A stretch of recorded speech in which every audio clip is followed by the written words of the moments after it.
Let's go on a journey to go find the king and queen. How about a story to pass the time? I have the perfect story.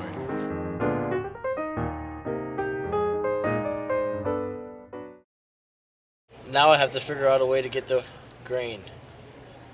I'll let go of their horses. Our horses! And the two students take off towards the miller's house. Open the door. Who be there? It's John and Alan. And we demand our grain back. The miller replied, "If there is anything to eat, you shall have it. My house is small, but you two have book learning. I shall offer you to stay the night, and I shall give you your grain in the morning." I won't be able to sleep this whole night long, but nevertheless, things will turn out for the best. For John, as I hope to prosper, I'm going to sleep with that wench.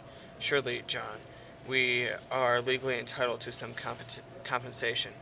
There is a law which says that a man, if suffers a grievance in one way, he shall be repaid in another. Our grain is stolen, there is no doubt about it, and we have had a bad time all day. Since we are not going to be repaid for our loss, I will arrange my own compensation. By God's soul, it shall not be otherwise.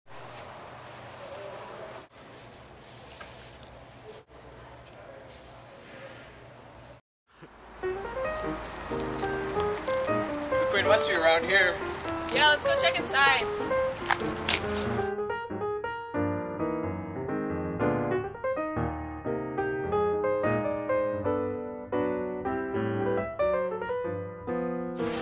There she is.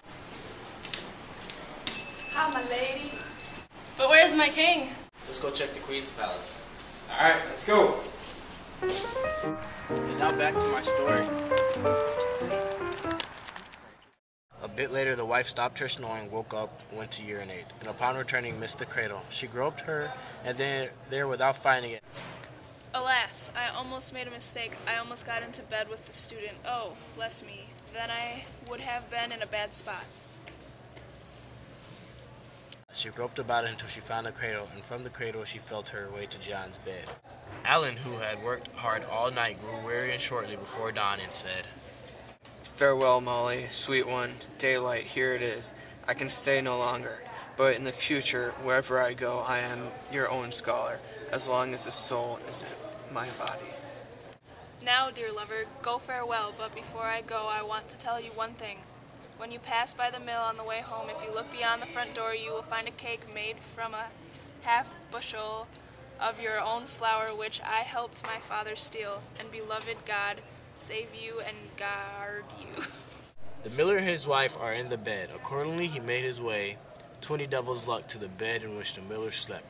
He thought the miller whom he got in next to was John, and he grabbed him by the neck and whispered, John, you hog's head, wake up for Christ's soul and hear a great joke by St. James.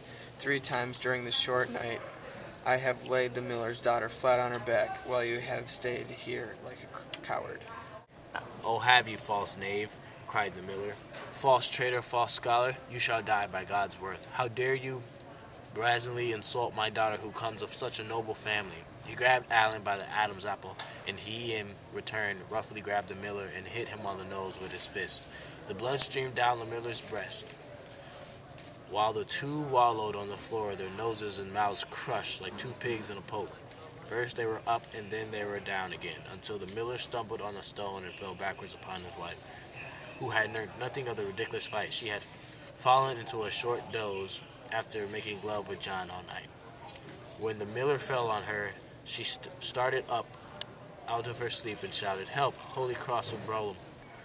I'm in your hands, Lord. I call to you, wake up. Simon, the devil has fallen on me. My heart is crushed. Help, as I'm as God, good is killed. Somebody is lying on my stomach and my head. Help, Simon, the false scholar is a fighter. Let's get out of here. That was a good story. Yeah, let's go check inside the queen's palace. Huzzah! Let's find my king!